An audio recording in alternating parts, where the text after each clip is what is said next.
Welcome to Voyage Daily Tech, the most important news personalized for you every day, supported by Voyage.com. After listening to today's news, you'll know: first, Amazon and Microsoft's $52.5 billion India investment escalates the global AI arms race, creating a new battleground for hyperscaler dominance. We'll analyze why this massive capital injection is a turning point for the AI arms race and how it affects competitive dynamics for US hyperscalers. Second, Instacart's AI pricing engine creates up to a $1,200 annual cost difference for users, sparking regulatory backlash over digital redlining. We'll examine how this AI-driven pricing strategy may impact consumer protection laws and the regulatory landscape for e-commerce platforms in the US. Third, a major US teachers union warns a new crypto bill could dismantle SEC protections, creating a Trojan horse for Wall Street. So we'll discuss why this opposition matters for the future of US financial regulation and what it means for the battle between the SEC and CFTC. Fourth, OpenAI hires Slack's former CEO to monetize its $1.4 trillion infrastructure bet, signaling a Salesforceification of its enterprise AI strategy. This discussion will reveal how this strategic hire connects to the enterprise AI wars and what it signals for OpenAI's competitive roadmap against Microsoft. Fifth, Europe's great escape from China's supply chain hits a paradox as Chinese firms lead the friendshoring move to Mexico and Vietnam. We'll analyze why this paradox is a turning point for global supply chains and how it affects de-risking strategies for US and European tech manufacturing. The story begins with a decision that caught everyone by surprise. Two of the world's biggest tech rivals, Amazon and Microsoft, are pouring a combined $52.5 billion into India. A while back, we broke down how Google kickstarted this AI land grab with a national champion strategy alongside the Adani Group to de-risk mega builds. Today's headline is that the other two hyperscalers are matching that energy and then some. Let's break down that number. Amazon is unleashing $35 billion by 2030. That's on top of $40 billion it has already invested, a move that Amazon says establishes it as the single largest foreign investor in the country. Actually, their strategy is laser focused. Amazon's investment is aimed at digitizing 12 million small businesses and dramatically boosting exports from India, with a goal of hitting $80 billion by 2030. They're playing the long game, embedding themselves in the country's economic backbone.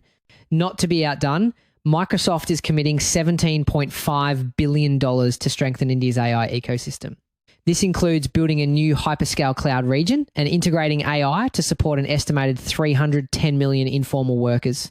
So, what exactly is a hyperscale cloud region? Think of it as a massive industrial scale data center, far more powerful and efficient than traditional ones. However, there's a critical detail often overlooked. This kind of infrastructure has a huge environmental footprint. For example, these data centers require immense amounts of water for cooling.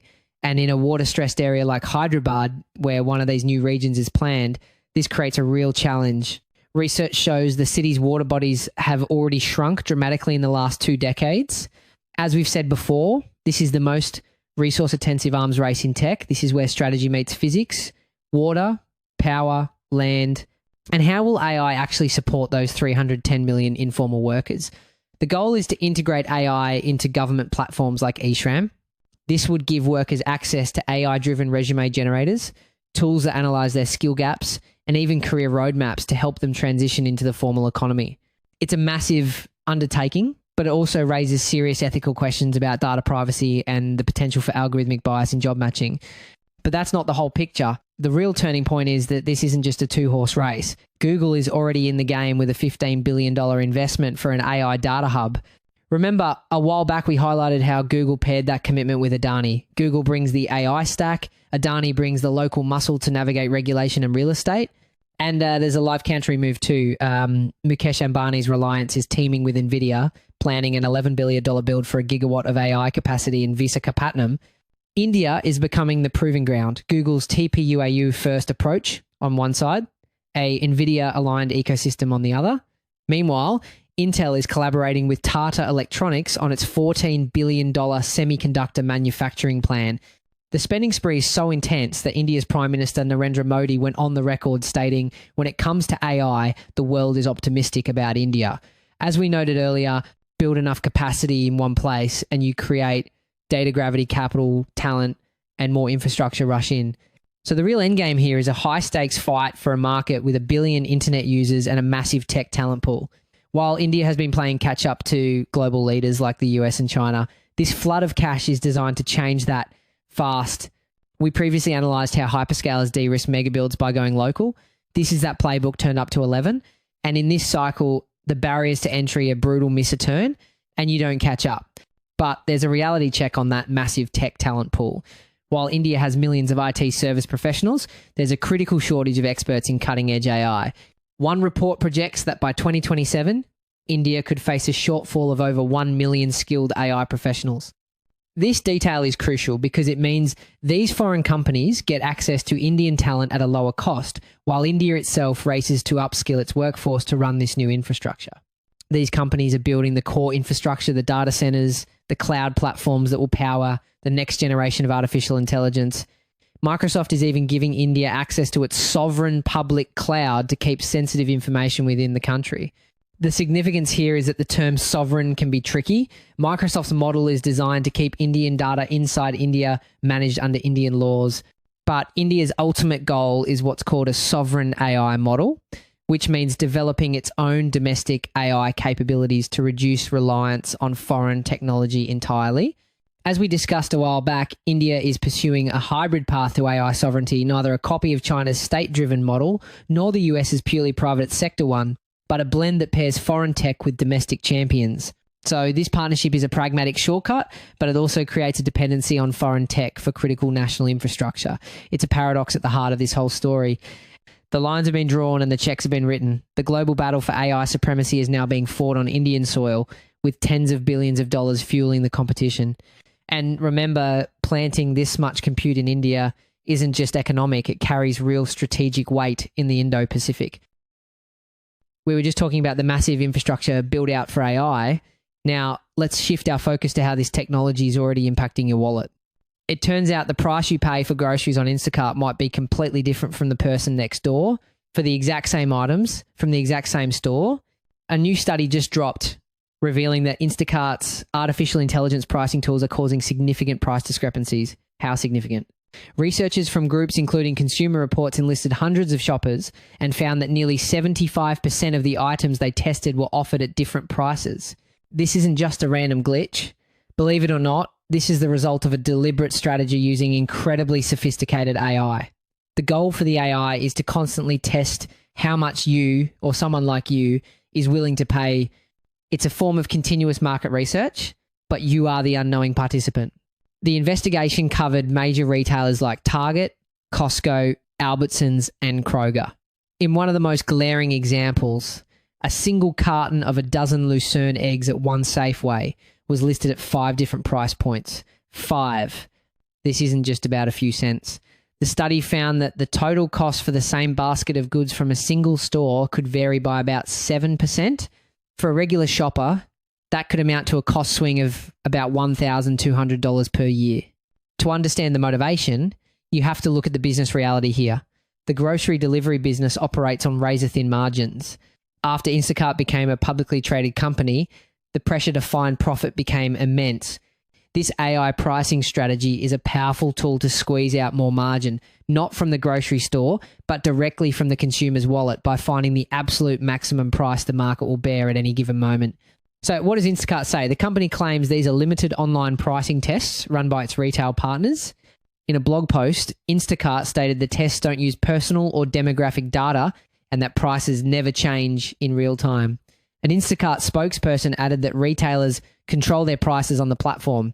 Now, get this. Instacart is saying the tests are randomized and not personalized. This is a very clever legal distinction. By testing prices at a category level, like for all dairy products, instead of targeting you based on your personal shopping history, they can argue they aren't violating privacy laws that focus on the use of personal data. But while retailers technically set the final price, Instacart provides them with these powerful AI tools, creating a situation where it's hard to tell who is really driving the strategy to maximize profit. This is where the situation takes a more complex turn. Back in 2022, Instacart acquired Eversight, an AI-powered pricing and promotions company. Now, this new study has regulators and politicians on high alert as they zero in on AI-driven pricing across multiple industries. The Federal Trade Commission is already examining these tactics, and New York State recently enacted a first-of-its-kind law requiring businesses to disclose if they use personal data to set prices. And this brings up a massive concern. Even if the AI doesn't use your name or explicit demographic data, it can still lead to discriminatory outcomes. The algorithm can learn that people in certain zip codes or who exhibit certain online behaviors are less price sensitive or have fewer shopping alternatives. It can then systematically offer higher prices to those groups. This is a form of digital redlining where your access to affordable groceries could be determined by an algorithm's guess about your economic situation. This has now triggered a major response in Washington. Citing the study's findings, Senator Ruben Gallego has introduced new legislation that seeks to ban companies from charging different prices to consumers for the same product based on their personal data. The crux of the issue is that Instacart's randomized test defense could create a massive loophole in these new laws. If companies can successfully argue their algorithms aren't using personal data directly, they might be able to continue these practices legally. This is the new frontier for regulators. How do you prove harm and discrimination when the decision-making process is hidden inside a complex, deliberately obscured algorithm? It's a challenge that will define consumer protection in the age of AI. Speaking of regulatory backlash, a completely different fight is brewing in Washington, one that could impact the retirement savings of millions.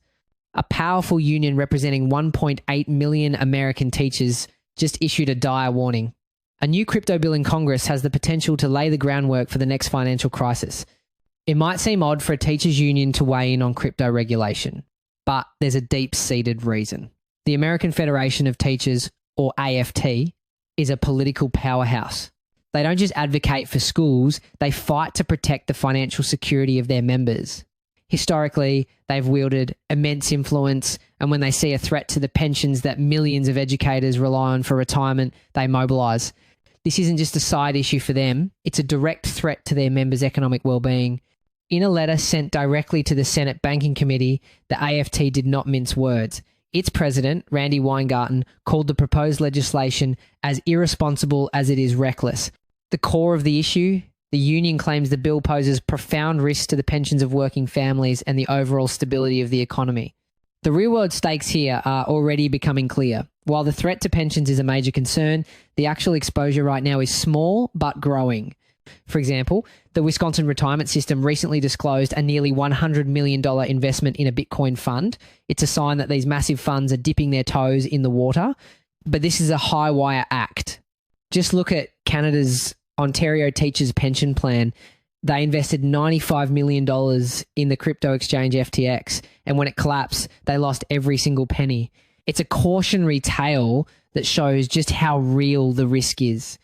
The AFT argues that instead of creating safeguards, the legislation actively strips away existing protections, opening the floodgates to widespread fraud. If that was just the appetizer, the main course is the specific loophole that has Wall Street's attention. It would allow non-crypto companies to put their stock on the blockchain, a process called tokenization, and potentially evade the current securities regulations that have been in place for decades. You're going to hear the word tokenization a lot more. And here's the concept. Think of it like this. You have a share of a blue chip stock, a traditional regulated asset. Tokenization creates a digital version of that share that can live on a blockchain. The fear, what the AFT calls a Trojan horse, is that this isn't really about legitimizing Bitcoin. It's about Wall Street taking well-known assets, moving them into this new, less regulated crypto world, and bypassing the investor protections that the SEC has built over nearly a century. It's a potential backdoor to dismantle the very rules designed to prevent a crisis. The AFT warns this could lead to pensions and 401k plans ending up with unsafe assets, even if they were invested in what seemed like traditional securities. This isn't just a single union's fight. The nation's largest labour union, the AFL-CIO, has also stated its opposition, and it's getting the attention of the biggest names in finance. The CEOs of Bank of America, Citi, and Wells Fargo are now meeting with lawmakers to discuss the crypto proposals. Meanwhile, the big banks are playing a very careful, very strategic game. Publicly, You have figures like JP Morgan CEO Jamie Dimon calling crypto a fraud, but privately, these same banks are developing their own digital coins and exploring how to use blockchain technology. They are walking a tightrope, publicly expressing caution while privately building the infrastructure to profit from this new world. Their goal seems to be to influence the rules so that they, not the crypto native firms, come out on top. Even states are sounding the alarm. Massachusetts Secretary of State wrote to the Senate calling the bill's provisions a recipe for disaster for millions of savers. The battle lines are drawn. We're seeing crypto backers and Wall Street giants seeing an opportunity for innovation, while at the same time, powerful unions and state regulators see a direct threat. Ultimately, this is a fight over who gets to be the sheriff of this new digital frontier. The bill largely favours regulation by the CFTC, which traditionally oversees commodities like oil and corn.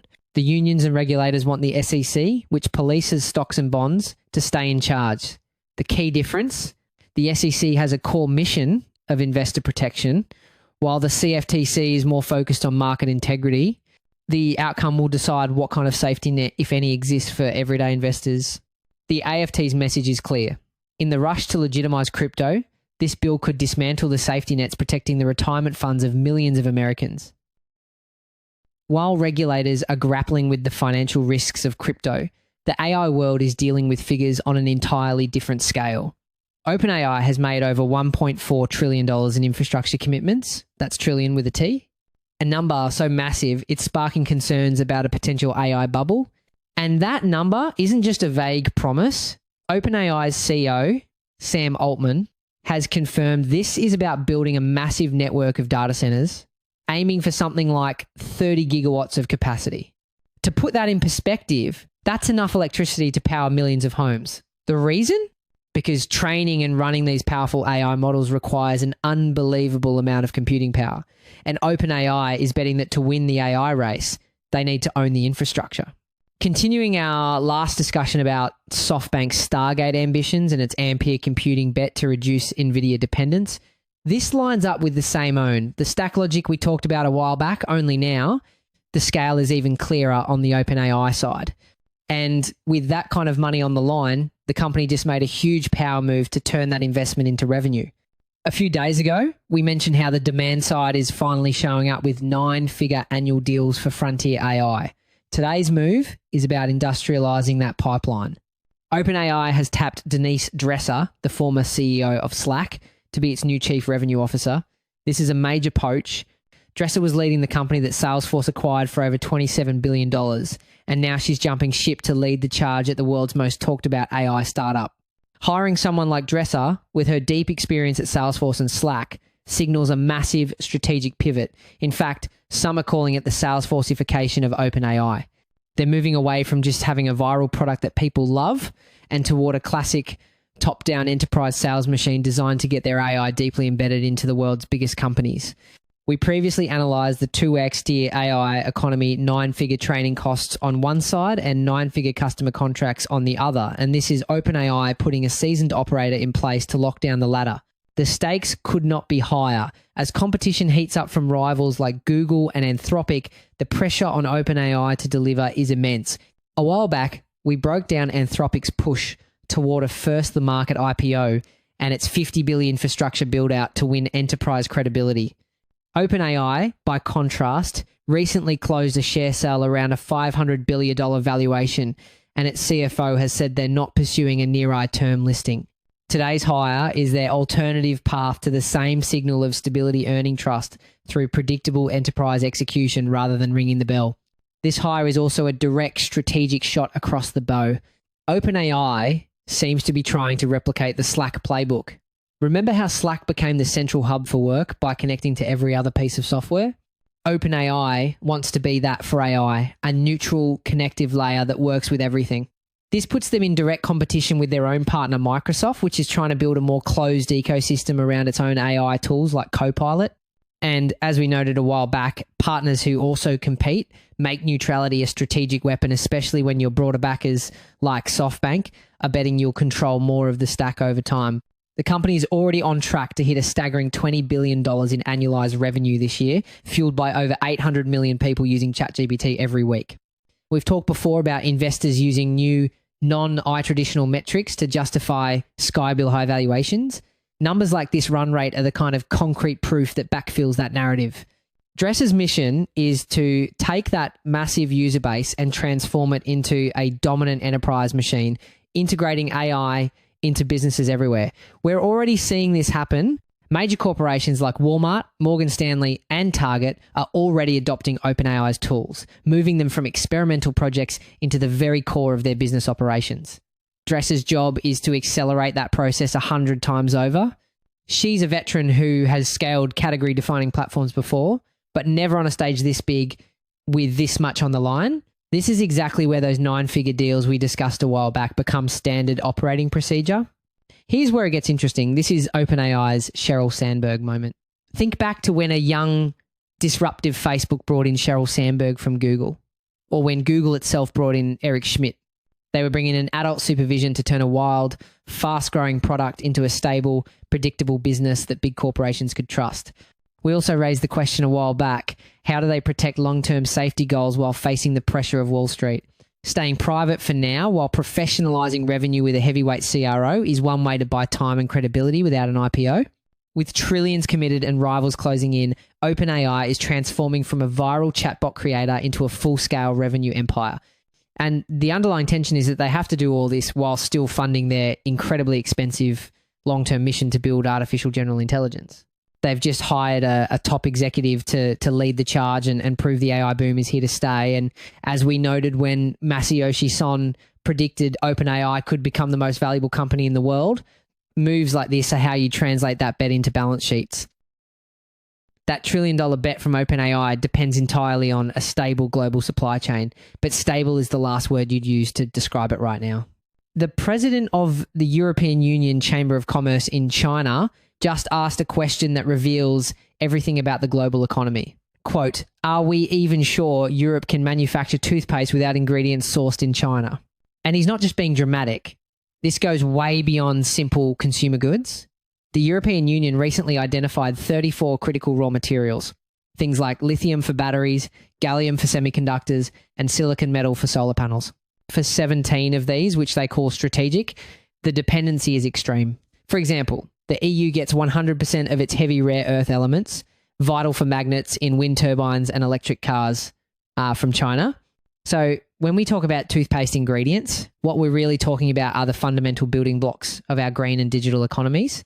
That bombshell statement comes as the Chamber declares the great supply chain escape from China is officially moving from talk to action. For years, businesses have worried about their dependency. Now they're finally making moves. But here's the twist. While companies are planning their exit, China just posted a record-shattering $1 trillion trade surplus, and its dominance is actually growing. Before the pandemic, China handled under 32% of global container shipping. Today, that number has climbed to 37%. So how can both of these things be true? This situation presents a fascinating duality. On one side, a record 73% of European firms say doing business in China has become more difficult, and a record 47% of American businesses have actively diverted investments planned for China.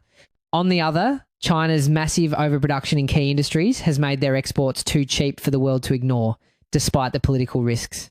After all, the reality is nobody's reshoring, it's all friendshoring. Companies aren't moving factories to Europe or the US, they're moving them to Mexico and Southeast Asia. However, if you zoom out, you'll see this friendshoring strategy isn't a simple plug-and-play solution. These new locations come with their own major challenges. Take Mexico, for example. Its energy grids and water supplies are already strained, struggling to keep up with the new demand.